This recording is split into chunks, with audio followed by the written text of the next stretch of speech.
to History Class with Dr. W. and our continuing discussion of the Gilded Age and Progressive Era. In the previous lecture, I talked about some of the trends in big business during the Gilded Age. In this lecture, and the ones to follow, we'll talk about some of the leading industrialists of that age, men who came to be known as the robber barons. In the previous lecture, I talked about the railroads and how a number of business magnates within the railroad industry came to be some of the wealthiest and most powerful people in the country.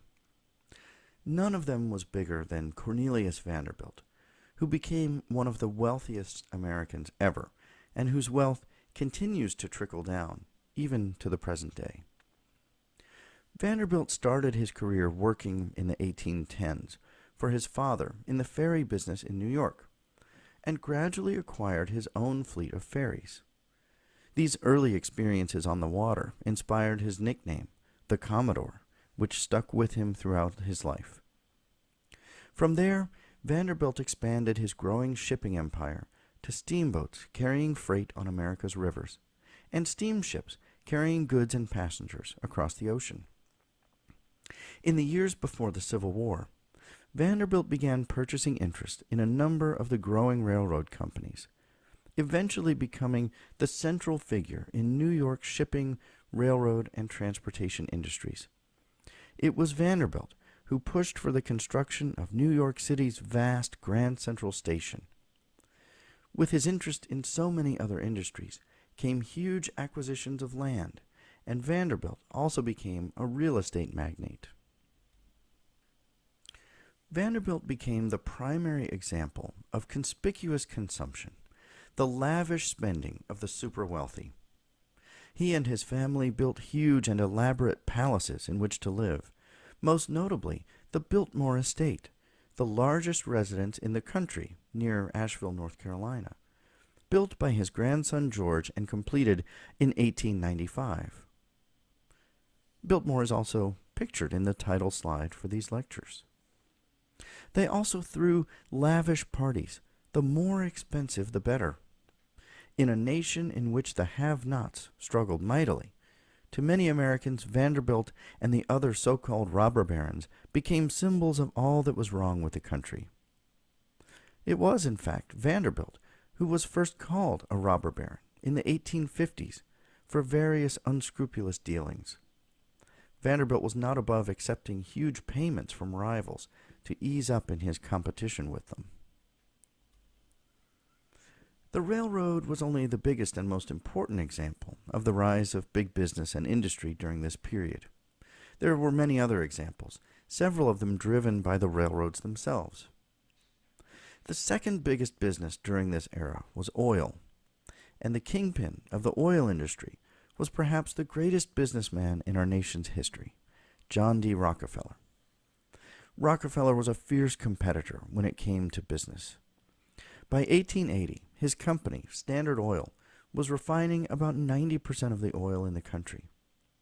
His company was essentially a monopoly of the oil business, and his competitors didn't have much of a chance.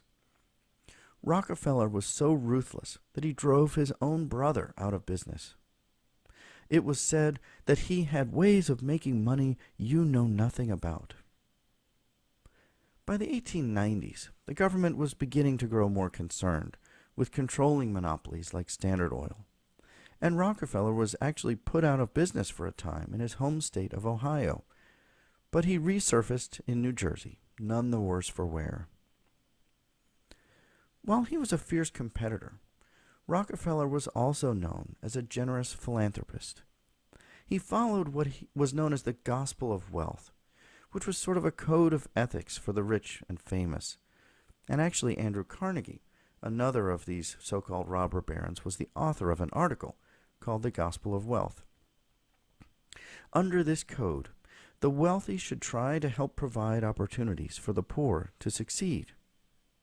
The best kind of generosity, though, was not handouts, but rather establishing institutions that would help to train or teach others to succeed. They built libraries, colleges, museums, music halls, public parks, hospitals, and other institutions to help the public. Rockefeller was the classic proponent of the gospel of wealth. He endowed many institutions, among them the University of Chicago. He contributed to education in the South and even worked to eliminate hookworm in the South. While Rockefeller dominated the oil industry, the other giant of this era, Andrew Carnegie, dominated the steel industry.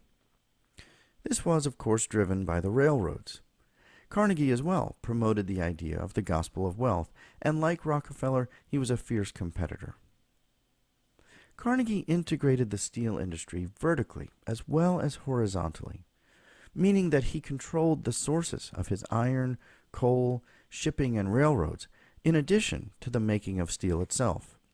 And he controlled his competitors as well. He would often pit his managers against his employees to spark productivity and competition among them. While Carnegie and Rockefeller were two of the biggest giants in business at that time, there were many others. This was the era of big business. Competition was fierce, and frequently smaller businesses were swallowed up or driven out of business by the biggest.